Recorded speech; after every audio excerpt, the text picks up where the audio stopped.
Welcome to my dear friends. स्वागत है आपका आज के सुपर एनर्जेटिक बिहार डीएलएड के क्लास में। ये ऐसी क्वेश्चन है जो डायरेक्ट आपको एग्ज़ाम में ज़्यादा प्रोबेबिलिटी है दिखने का। तो ये साइंस और सोशल साइंस इस वीडियो में करने वाले। तो चलिए पहला क्वेश्चन हम देखते हैं, नाइट्रोजन फास्फोरस और पोटेशियम किस वर्ग से संबंधित। तो ये विविध पोषक मतलब होता है माइक्रो क्या हो जाएगा, माइक्रो न्यूट्रिएंट्स हो जाएगा। देखिए नाइट्रोजन कितना पे होता है 7 की परमाणु संख्या, फास्फोरस कितना पे होता है 15 पे होता है, पोटेशियम कितना पे होता है 19 पे होता है। तो इस चीज़ को आपको याद रखना। कैसे याद रखना, आसान तरीका है, हम आपको बता दिए, याद इस तरह से रखना है। जो ये क्या करता है, पौधे को पोषक तत्व के लिए, पौधे के लिए ये ज़रूरी होता है।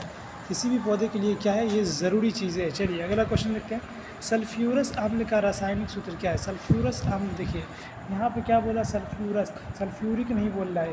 अगर सल्फ्यूरिक बोलता था H2SO4 होता, मान लेते डायरेक्ट, लेकिन यहाँ पे सल्फ्यूरस बोल रहा है तो मेरे दोस्त H2SO3 हो जाएगा। चलिए अगला क्वेश्चन क्या रहा, कौन सा तत्व है जिसकी परमाणु संख्या 12 है। तो ये हो जाएगा मैग्नीशियम। सोडियम के बाद कितना आता है, सोडियम 11 पे, मैग्नीशियम 12 पे। चलिए अगला क्वेश्चन कह रहा, निम्नलिखित में से कौन द्रव्य नहीं है। देखिए यहाँ पे प्रिंटिंग में गलत हो गया, द्रव्य नहीं है ऐसे लिखना चाहिए। द्रव्य मतलब पदार्थ, मेटर नहीं है। देखिए जल स्थान घेरता है तो मीटर हो गया, धुआं जल ये भी स्थान घेरता है तो मीटर हो गया, आर्द्रता ह्यूमिडिटी ये भी जल स्थान घेरता है। तो जो भी चीज़ स्थान घेरे उसको क्या बोलते हैं, मीटर बोलते हैं। गर्मी का अनुभव ये ऊर्जा का स्रोत होता है, ये स्थान नहीं घेरता, तो ये क्या हो जाएगा, हमारा राइट आंसर हो जाएगा। यहाँ पे बोले द्रव्य नहीं है, यहाँ पे या लगा होना चाहिए। द्रव्य तो लिक्विड होता है। चलिए अगला क्वेश्चन देखते हैं। कौन सा संघ ऊतक के संगठन स्तर को दर्शाता है। देखिए इसमें क्या बोल रहा है, ऊतक के संगठन, ऊतक मतलब क्या हो गया। देखिए हमारे शरीर का जो सबसे छोटी चीज़ है उसको क्या बोलते हैं, सेल। सेल से ऊपर क्या आता है, ऊतक आता है। सेल मतलब क्या हो गया, हमारे जैसे कि हमको घर बनाने के लिए क्या चाहिए, ईंट चाहिए, तो उसी तरह हमारे बॉडी को बनाने के लिए सेल चाहिए। सेल सबसे छोटा लेवल हुआ। उसके बाद क्या होता है, ऊतक। जैसे कि हम देखिए, हम लोग ईंटा से क्या बनाते हैं, दीवार। तो एक जो दीवार बन जाता है पूरा, उसको कहते हैं ऊतक। क्या बोलते हैं, ऊतक। ये बोलना कौन सा संघ ऊतक, कौन सा संघ ऊतक के संगठन स्तर को दर्शाता है, मतलब प्रोटोजुआ। इसमें क्या होता है, इसमें सेल होता है। पेरीफेरा, इसमें भी सेल होता है। लेकिन जो होता है कोएलेंटेरेटा, इसमें क्या होता है, इसमें मेरे दोस्त, इसमें क्या आता है, ऊतक आता है। आपको पता होना चाहिए ऊतक जो होता है चार तरह का होता है। चलिए आपको डिटेल में बताते हैं। तो देखिए सबसे पहला जो ऊतक होता है वो एपिथेलियम ऊतक। हम लोग की बॉडी में कितना ऊतक है, 4 ऊतक। तो सबसे पहला एपिथेलियम उपकला ऊतक कहते हैं। देखिए ये ऊतक शरीर की बाहरी सतह तथा आंतरिक अंगों की आवरण क्या होते हैं, बनाते हैं। जैसे पेट के अंदर क्या हो गया, आंतरी उतरी, उसका जो आवरण बनता है, इसकी कोशिका आपस में सघन रूप से जुड़ी होती है, मतलब कस के जुड़ा होता है।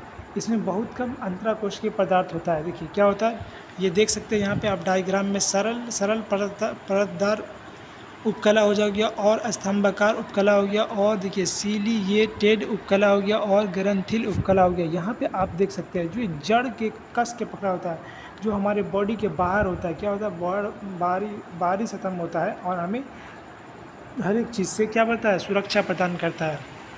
इसको क्या बोलेंगे हम लोग, उपकला, एपिथेलियम टिश्यू बोलते हैं। दूसरे टाइप का ऊतक है, देखिए संयोजी ऊतक। क्या बोलते हैं, कनेक्टिव टिश्यू। क्या बोलते हैं, कनेक्टिव टिश्यू बोलेंगे हम लोग। क्या बोलेंगे इसको, कनेक्टिव टिश्यू बोलेंगे।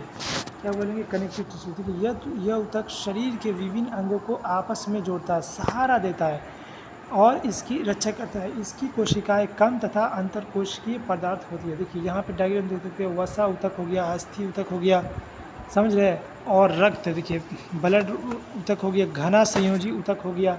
इसका देखिए एग्जाम्पल हम लोग देखते हैं। तो देखिए ये हड्डियों में होता है, कौन सा ऊतक होता है, कनेक्टिव टिश्यू। हड्डियों में, उपस्थि में, लाल रसिका में तथा टेंडन लिगामेंट में, त्वचा के नीचे की परत में, पौधे में, जाइलम एवं फलों में क्या होता है, कनेक्टिव टिश्यू होता है। क्या होता है, कनेक्टिव टिश्यू होता है। यह ऊतक शरीर के विभिन्न अंगों को आपस में जोड़ता है। किस में जोड़ता है मेरे दोस्त, आपस में जोड़ता है, सहारा देता है। जैसे कि यहाँ पे खून हो गया, अस्थि हो गया, वसा हो गया, और घना संयोजी ऊतक हो गया। तो चलिए अब हम लोग देखिए पेशीय ऊतक, मतलब मस्कुलर टिश्यू। देखिए ये मस्कुलर टिश्यू क्या होता है। अब देखिए तीसरा हम लोग का है पेशीय ऊतक, मतलब मस्कुलर टिश्यू। देखिए यह ऊतक संकुचन करके, क्या करके, संकुचन करके शिथिलन करके शरीर के विभिन्न भागों को क्या करता है, गति कराता है। गति कौन कराएगा मेरे दोस्त, ये कराता है मस्कुलर टिश्यू। अगर मस्कुलर टिश्यू नहीं होता तो हम लोग आराम से बैठे रहते, गति कर ही नहीं पाते। ठीक है, इसकी कोशिका में क्या होता है, एक्टिन होता है, मायोसिन होता है। क्या होता है इसकी कोशिका में, एक्टिन और मायोसिन तंतु पाया जाता है। देखिए यहाँ पे एग्जांपल देखिए, धारीदार कंकालीय पेशी, उसके बाद अधारीदार मृदु पेशी, उसके बाद हृदय पेशी। यहाँ पे देख सकते हैं कैसा कैसा पेशी होता है, कैसा कैसा मस्कुलर टिश्यू सब है यहाँ पे। चलिए इसका एग्जांपल देख लेते हैं। तो ये देखिए कंकालीय पेशी होता है, हाथ पैर तथा जीव आदि।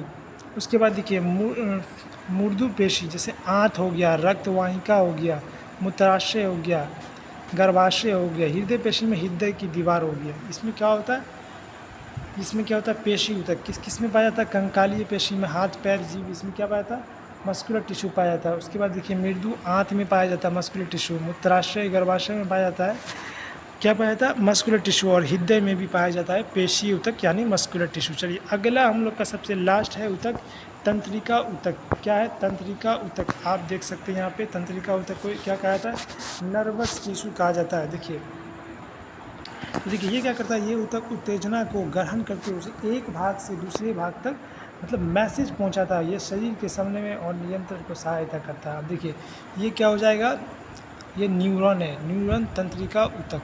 न्यूरॉन सबसे छोटी इकाई हो गया, तंत्रिका।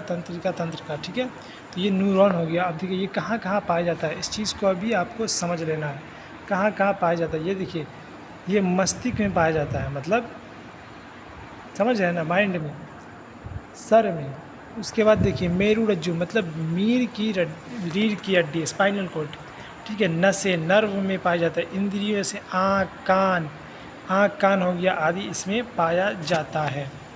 अगला क्वेश्चन है हम लोग का, रंध्रों का खुलना और बंद होना किसके द्वारा नियंत्रित होता है, ये होता है गार्ड सेल के द्वारा। एपिडर्मल सेल जो होता है ये क्या करता है, पौधे का जो होता है वो बाहरी परत होता है और इस क्या करता है, पौधे को रक्षा प्रदान करता है। मेसोफिल का, आप मौसी नहीं बोलना, ये होता है जब जहाँ प्रकाश संश्लेषण होता है ना, वहीं पे ये पाया जाता है, मेसोफिल कोशिका पाया जाता है। गार्ड सेल क्या होता है, ये सेल के बीच, ये देखिए इस तरह का होता है, गार्ड सेल होता है। किस तरह का होता है, आप आराम से देखते रहिए।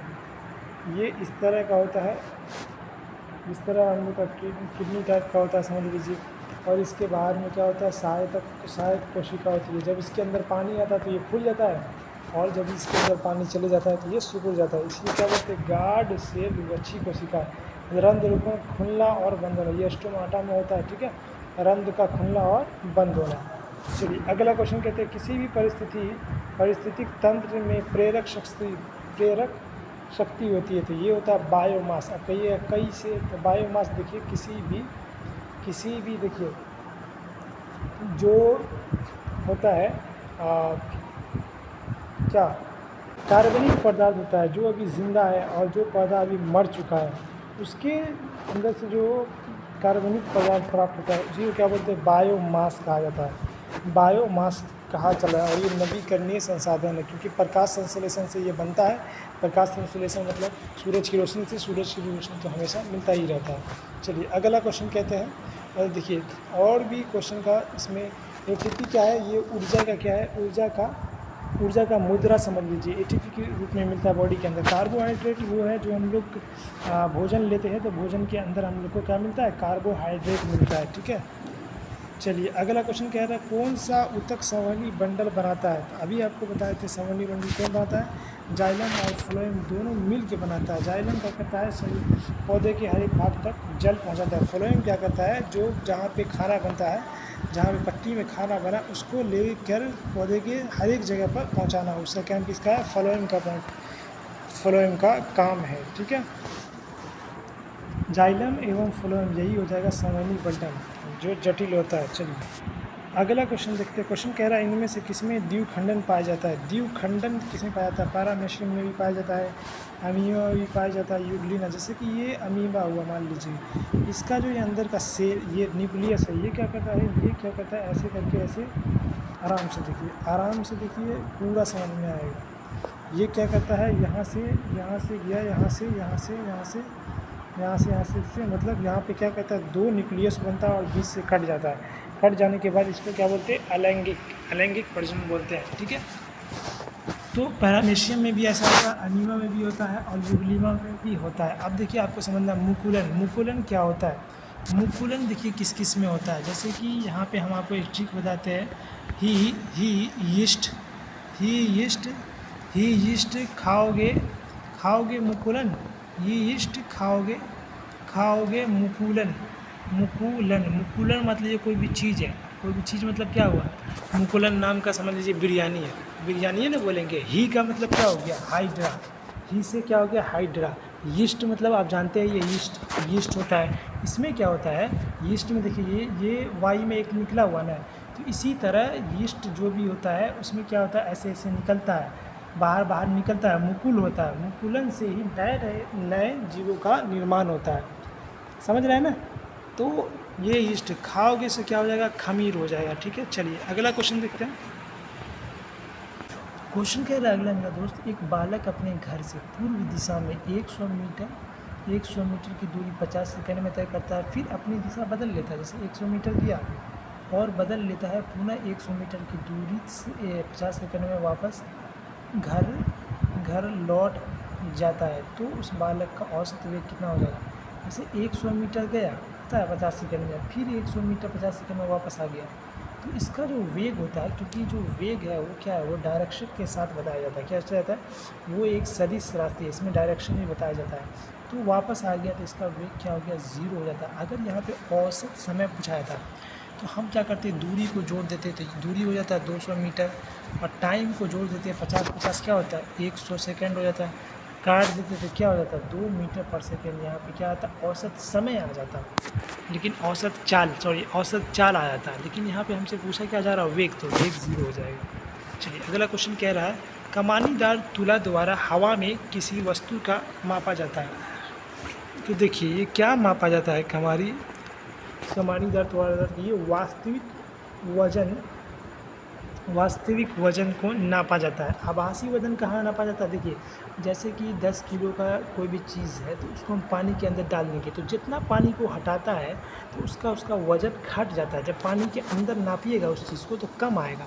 इसको क्या बोलते हैं, आभासी वज़न कहते हैं। द्रव्यमान और भार, द्रव्यमान को कैसे नापा जाता है, तो देखिए द्रव्यमान को अगर आप इससे कमानीदार तुला से नापिएगा, द्रव्यमान एक्चुअल में नापता क्या, ये गुरुत्वाकर्षण फोर्स को नापता है। जैसे कि आप जाइएगा चांद पे, उसी चीज़ को नापिएगा तो क्या हो जाएगा, कम हो जाएगा। तो मतलब द्रव्यमान को आप नापना है तो अगर सटीक, तो जैसे इधर कोई भी चीज़ रखिए और इसमें कोई भी चीज़ रखिए, उसके बाद नापिएगा तो इसमें पूरा सटीक आता है। ठीक है, इसमें ज़्यादा प्रोबेबिलिटी होता है, मतलब समझिए सटीक ही आता है अगर आप कोई गलती नहीं करते हैं तो ये तरीका होता है द्रव्यमान को नापने का। और जो ये होता है वज़न भार, इसमें क्या नापा जाता है, इसमें तो फोर्स नापा जाता है, वज़न भार हो गया। ठीक है, और द्रव्यमान में क्या नापा जाता है, पदार्थ के अंदर क्या क्या भरा हुआ, क्या क्या पार्टिकल्स है, उस चीज़ को नापा जाता है। द्रव्यमान मतलब मास, भार वज़न मतलब क्या हुआ, वेट हो गया। चलिए अगला क्वेश्चन देखते हैं। क्वेश्चन कह रहा है नियत ताप तथा एक निश्चित गहराई में इनमें से किस दरों में दाब का मान सबसे अधिक होगा। तो देखिए जिसका डेंसिटी सबसे ज़्यादा है तो उसमें क्या होगा, ज़्यादा ये लगेगा, क्या लगेगा, दाब लगेगा। तो स्वच्छ जल इसका 1000 kg मीटर क्यूब होता है। ठीक है, पेट्रोल देखिए इसका होता है 750, कितना होता है 750। एल्कोहल का होता है 789 होता है। ठीक है, और समुद्र का पानी का सबसे ज़्यादा होता है, तो option number D is the right answer हो जाएगा। तो अगला क्वेश्चन है हम लोग का, देखिए ध्वनि तरंगे सबसे तीव्र गति किसमें करती है, तो जिसका डेंसिटी ज़्यादा होता है। एक ही चीज़ कहेंगे तो ठोस में, उससे कम तो द्रव में, द्रव से कम गैस में, निर्वात में तो भाई चलने के लिए माध्यम की आवश्यकता होती है मेरे दोस्त। अगर माध्यम नहीं है तो भाई बहुत ध्वनि नहीं चलेगा। ठीक है, प्रकाश भले ही चल जाएगा, प्रकाश तो चलता ही है, ध्वनि नहीं चलने वाला। चलिए निम्नलिखित में से मिट्टी के कटाव का प्रमुख कारण है। तो कटाव देखिए जल बहुत ज़्यादा होता है तो मिट्टी के पार्टिकल को धीरे धीरे लेते ज़्यादा साथ में। चलिए अगला क्वेश्चन कह रहा है, भूमंडलीय तापन के लिए कौन सी गैस मुख्य रूप से जिम्मेदार है, तो ये हो जाएगा कार्बन डाइऑक्साइड। चलिए अगला क्वेश्चन कह रहा है, क्षतिग्रस्त वनों की भरपाई के लिए शुरू किया गया एक प्रमुख कार्यक्रम इस प्रकार जाना जाता है। सीवी कल्चर, इसमें क्या किया जाता है, नए नए पौधे को लगाया जाता है, नया नया पेड़ को लगाया गया। उसके बाद जो भी पेड़ है बुरी हालत में है, मतलब क्षतिग्रस्त है, तो उनको वैज्ञानिक तरीके से तरीके से ठीक किया जाता है। ठीक है, तो ये सीवी कल्चर इसको कहा जाता है। ओके, ऊतक संवर्धन उसको कहा जाता है, जैसे कि देखिए लैब के अंदर एक समझिए ऊतक या सेल से बहुत सारे पौधों को उगाना, उसको क्या बोलेंगे, ऊतक संवर्धन कहा जाता है। लेकिन ये बड़े लेवल पे नहीं होता, तो इसीलिए कामगर नहीं है। ठीक है, चलिए अगला क्वेश्चन करते हैं। अगला क्वेश्चन कह रहा है कलपक्कम किस लिए प्रसिद्ध है। देखिए कलपक्कम कहाँ पड़ता है, ये तमिलनाडु में पड़ता है। तमिलनाडु मतलब तमिलनाडु जो अभी नया सरकार बना है, जो है कि अभी हीरो बना है ना कोई हीरो। अब देखिए यहाँ पे नाभिकीय ऊर्जा है, मतलब न्यूक्लियर ऊर्जा हो जाएगा। ठीक है, इसको नाभिकीय ऊर्जा कहा जाता है। इसको परमाणु ऊर्जा भी कह सकते नहीं, कहा भी जाता है। ठीक है, परमाणु ऊर्जा। चलिए अगला क्वेश्चन कह रहा है बैटरी से प्राप्त विद्युत धारा किस प्रकार की डीसी होती है। ये किस प्रकार की होती है, तो ये डीसी होती है। एसी का मतलब अल्टरनेटिव टर्म, ऐसे करके जाता है, डीसी में सीधे चले जाएगा। ले भाई, चलिए अगला क्वेश्चन कह रहा है 6 वोल्ट बैटरी से गुजरने वाला हर एक कूलम आवेश कितनी ऊर्जा देता है। तो क्या होता है, W बराबर क्या होता है, तो V बराबर होता है, V बराबर W बाई क्यों होता है, V बराबर W बाई क्यों। तो क्या हो जाएगा, V बराबर W बाई क्यों हो जाएगा, W बाई क्यों हो जाएगा, V बराबर W बाई क्यों हो जाएगा। अब निकालना यहाँ पे क्या है, कूलम आवेश कितनी ऊर्जा देती है। तो ऊर्जा के लिए यहाँ पे काम किया गया वो मतलब W, तो Q इंटू V हो जाएगा। तो कितना चार्ज है, एक चार्ज है, वोल्ट कितना है 6, तो 6 जूल हो जाएगा। इसको जूल में ना पाया था, ऑप्शन नंबर सी हो जाएगा। चलिए अगला क्वेश्चन कह रहा है स्नेल के नियम का गणितीय रूप क्या है। देखिए स्नेल एक वैज्ञानिक थे, उन्होंने कहा था कि मतलब जो प्रकाश होता है, जो लाइट होता है, रोशनी होता है, वो एक माध्यम से मतलब अगर वो विरल से सघन में जाता है तो उसका जो पावर है वो घट जाता है। जैसे कि ये जिस पावर से जा रहा था वो पावर इसमें घट जाता है, मतलब ऐसे जा रहा है तो सीधे जाना चाहिए, है ना, तो वो क्या करता है, वैसे सीधे नहीं जाने देता, वो थोड़ा सा घट जाता है। क्या होता है, घट जाता है, वो इधर सीधा चले आएगा। मैं इससे सिंपल अभी बता रहा हूँ, और उसके बाद वैज्ञानिक तरीका से बताएंगे, मतलब किताबी तरीका से बताएंगे। किताबी तरीका क्या है, किताबी कहता है एक माध्यम है, ठीक है, और ये नीचे ये विरल माध्यम है। ये क्या हो गया, विरल माध्यम। विरल का मतलब जहाँ खाली खाली है, और ये नीचे वाला सघन माध्यम है, और ये वाला हो गया नॉर्मल लाइन। तो यहाँ से जब एंगल ऑफ रेसिडेंट आता है, क्या आता है, तो ये एंगल ऑफ रिफ्लेक्शन क्या होता है, नॉर्मल लाइन की तरफ झुक जाता है। तो ये होता है ऊपर वाला जो एंगल बनता है, इसको एंगल आई बोलते हैं, और नीचे वाला एंगल को angle of reflection, angle of incident और एंगल ऑफ रिफ्लेक्शन कहा जाता है। ठीक है, इसी को कहते हैं साइन आई बट्टा साइन आर। दोनों का जो जब डालिएगा तो हर एक बार क्या आता है, बराबर आता है, मतलब कॉन्स्टेंटली आता है। तो इसी का इसका जो वैल्यू होता है पानी का होता है 1.333। ठीक है, ये पानी का आता है। उसके बाद हीरा का आता है 2.42, मतलब 2 दूना 4 कर दीजिए, 2 है जो वही लिख दीजिए, ये हो गया। कांच का आता है 1.5 आता है। क्या इसको बोलते हैं, अपवर्तनांक। अपवर्तनांक मतलब प्रकाश को रोकने का पावर, किस चीज़ को, प्रकाश को रोकने का पावर को अपवर्तनांक कहते हैं। ठीक है, चलिए अब हम लोग का साइंस खत्म हो गया, सोशल साइंस की तरफ बढ़ते हैं। पहला क्वेश्चन कह रहा है नाजीवाद किस सिद्धांत का विरोध करता था। तो ये समाजवाद का, इस सिद्धांत का समाजवाद का क्वेश्चन है। अगला, बिरसा मुंडा ने ईसाई मिशनरियों पर कब हमला किया। तो ये किया था 24 दिसंबर और 1889 को। तो बिरसा मुंडा के ज़मीन पे कब्जा किया जा रहा था, किस पे, इन लोगों के ज़मीन पे। ये जनजाति थी, उनकी जनजातियों पे ज़मीन पे कब्जा किया जा रहा था। ये इसमें क्या थे, अंग्रेज थे, और अंग्रेज के साथ कौन थे, अंग्रेज के साथ थे ईसाई मिशनरी। दोनों को साथ में झगड़ा हुआ था, मतलब ये दोनों साथ थे। और किससे झगड़ा हुआ था, बिरसा मुंडा से। अगला क्वेश्चन कहते हैं, अगला क्वेश्चन कह रहा है बोल्शेविक पार्टी के नेता कौन है? तो देखिए, बोल्शेविक पार्टी के नेता लेनिन थे। यह 1917 के विद्रोह में भी इनके ये प्रमुख इनका क्या था, मतलब बड़े नेता थे।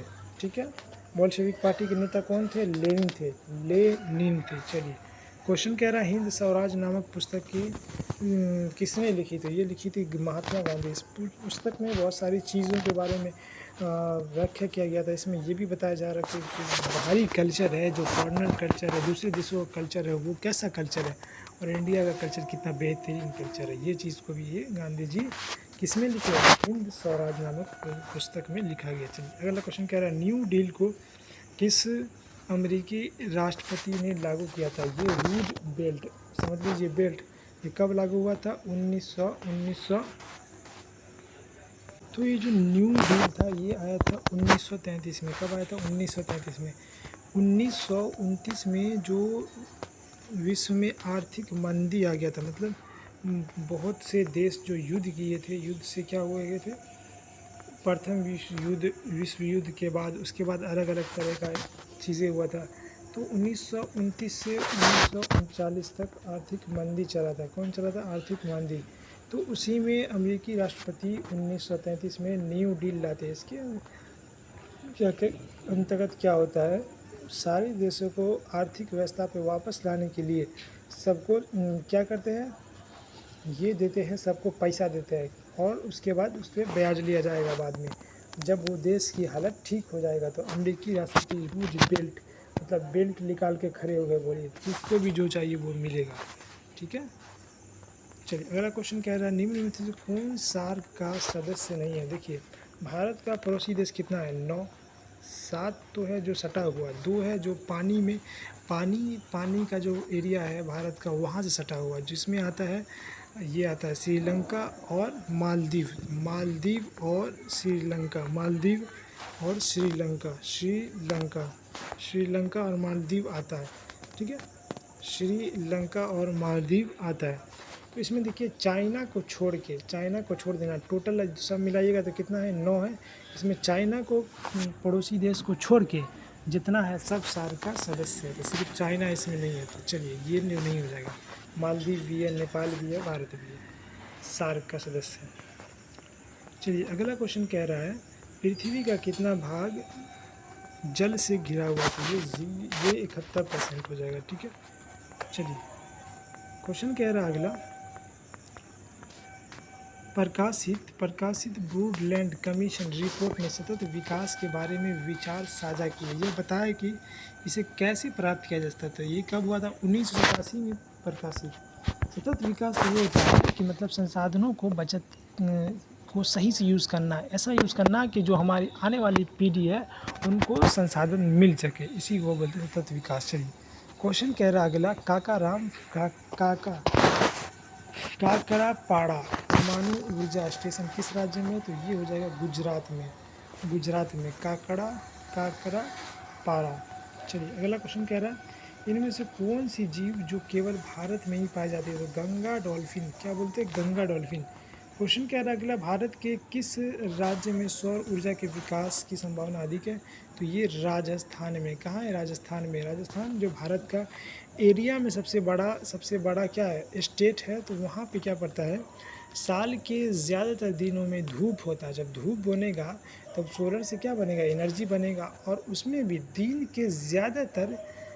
दिन में ज़्यादा टाइम तक क्या रहता है? धूप रहता है, as compare to another state in India. ठीक है, तो इस चीज़ का यहाँ लाभ मिलता है। तो यहाँ पे जो है क्या है, सौर ऊर्जा के विकास होने की संभावना सर्वाधिक है। ठीक है, अगला क्वेश्चन कह रहा है नेपा नगर किस उद्योग के लिए प्रसिद्ध है? तो ये देखिए, अखबारी कागज़ और केमिकल के लिए भी है, लेकिन अखबारी कागज़ के लिए क्या है? नेपा नगर उद्योग प्रसिद्ध है। चलिए, अगला क्वेश्चन कह रहा है बागमती परियोजना बिहार के किस जिले में?